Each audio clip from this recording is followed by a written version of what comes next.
A man sits in a cold room, staring at letters that refuse to make sense. Outside, cities burn. Ships sink in darkness. Soldiers die without knowing why.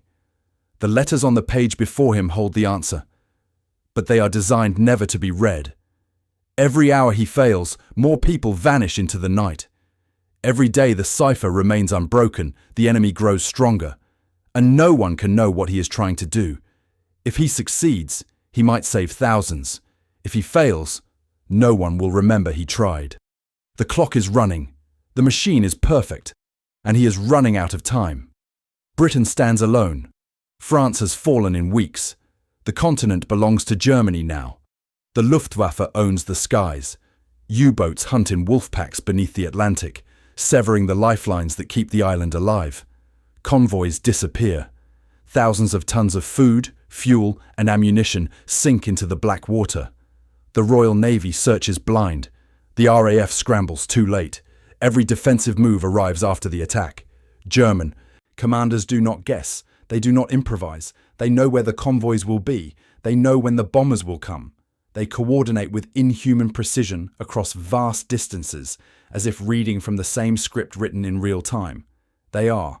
Deep inside German military headquarters, intelligence stations, and U-boat command centers, operators sit before machines. The machines are called Enigma.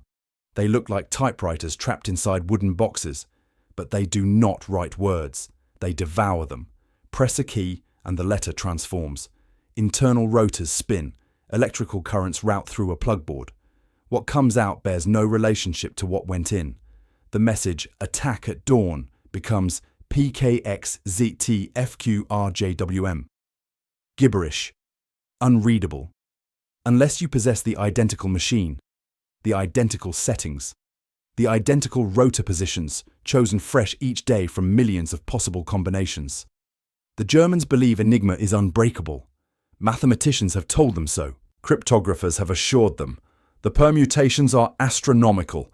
Even if the British capture a machine, they cannot decipher the messages without knowing the daily key settings. And the settings change at midnight. Every midnight, the wall rebuilds itself. Britain intercepts thousands of these messages every day. Operators scan the airwaves, transcribing the encrypted strings. The messages pile up in stacks, arranged by priority, by frequency, by sender. All of them meaningless, all of them mocking. Somewhere in those letters, U-boats receive their hunting coordinates.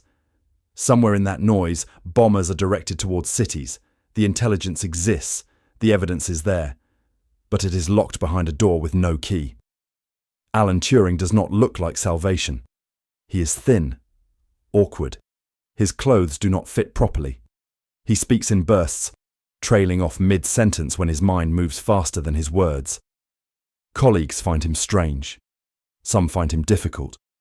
He runs alone through the countryside for miles, as if chasing something no one else can see.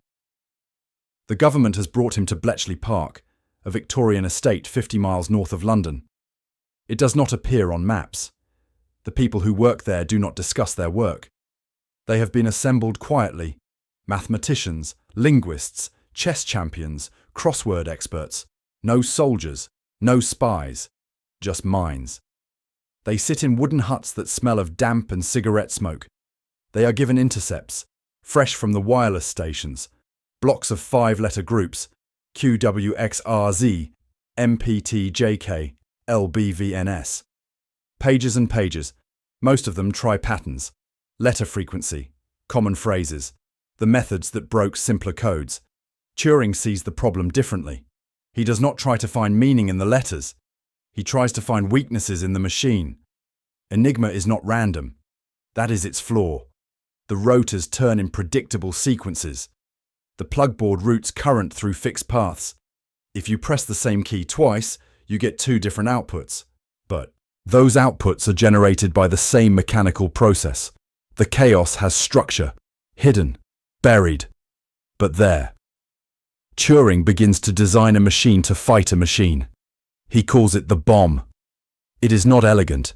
It is a brute force monster, 6 feet tall, built from rotating drums and wire and clicking relays. It sounds like a factory floor when it runs, hammering through possibilities at inhuman speed. The concept is simple. The execution is not. Turing knows the Germans make mistakes. Operators grow lazy. Weather reports begin with wetter. Some messages end with Heil Hitler. These are cribs, predictable words buried somewhere in the ciphertext. If you know a crib, you can anchor a guess. The bomb takes that guess and tests it against every possible rotor setting, thousands per minute. When a setting produces internal contradictions, it discards it.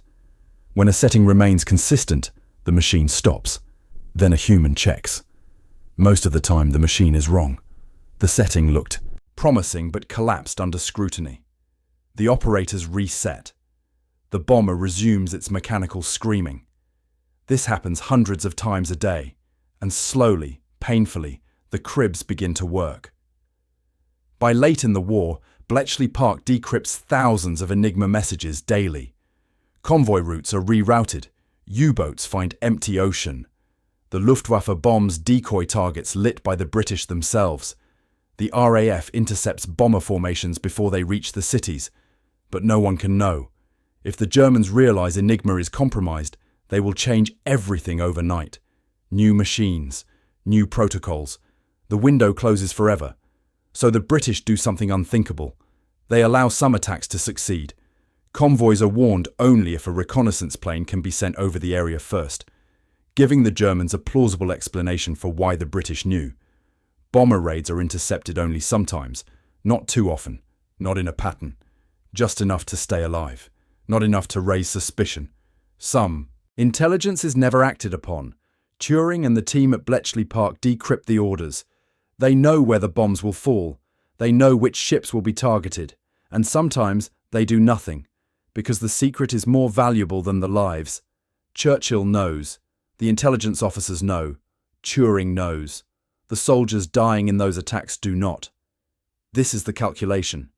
Save a few now, or lose everyone later. Let the enemy believe his communications are secure, and the intelligence keeps flowing. Reveal that you can read his mind, and the advantage evaporates. So the secret remains buried. Bletchley Park operates in silence. The analysts are forbidden from telling their families what they do. Some are forbidden from telling their spouses. They work 12-hour shifts, breaking codes that save lives they will never meet, and they go home to lie about their day. Turing himself is forbidden from explaining his work. After the war, when people ask what he did, he changes the subject. The Official Secrets Act binds him until his death. The public never learns his name. The intelligence from Bletchley Park does not announce itself with fanfare. It seeps into the war slowly, like water through cracked stone. The U-boat wolf packs still hunt, but their kill rates drop. The Luftwaffe still bombs, but fewer planes return. German commanders begin to suspect betrayal. Paranoia spreads. They investigate their own officers, their own radio operators, searching for the leak. They never suspect the machine. By the middle phase of the conflict, the Atlantic is no longer a graveyard. Convoys reach Britain. Supplies flow. The island breathes. In North Africa, British forces intercept German supply lines with eerie precision. Tank columns are ambushed. Reinforcements arrive too late. Rommel, reading his Enigma encrypted orders in the desert, cannot understand how the British always seem to know where he will strike next. They know because Turing's machine tells them. But the advantage is never absolute. The war does not end cleanly. Men still die. Cities still burn. The intelligence buys time, space, and small shifts in momentum. Not miracles, just margins. And Turing continues working, refining the bomb, hunting new cribs, racing against the Germans' suspicion, and the relentless midnight reset of the rotor settings. After. When the war ends, the machines are destroyed. The government orders it. The bombs are dismantled.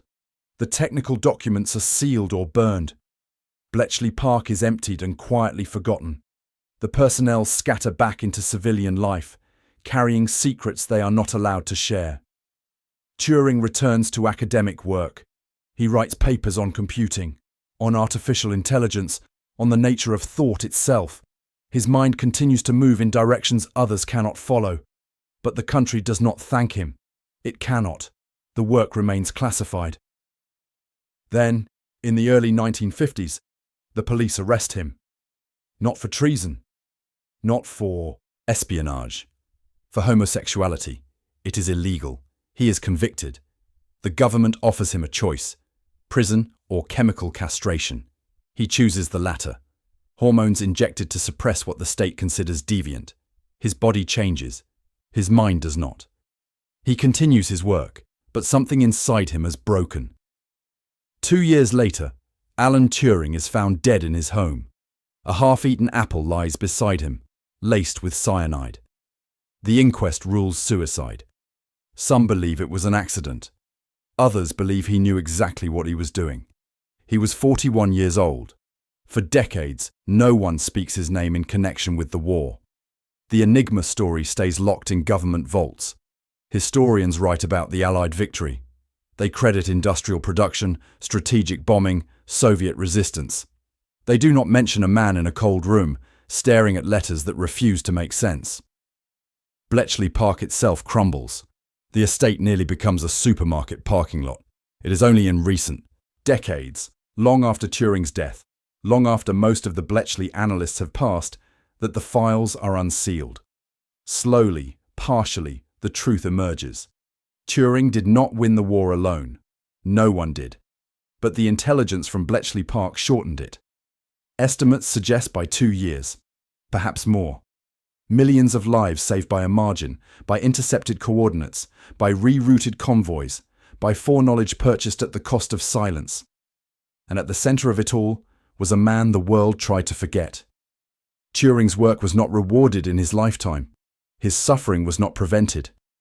The state he saved later destroyed him, slowly and legally. The contradiction is unbearable. And it is true. History does not resolve itself neatly.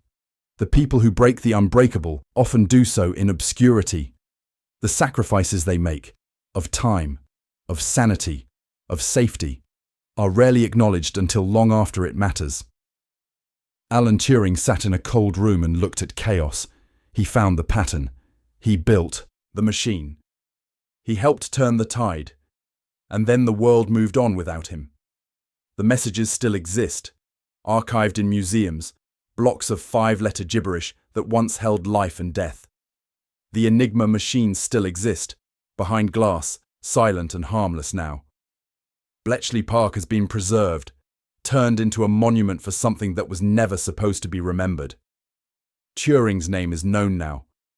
Apologies have been issued posthumously. Statues have been raised.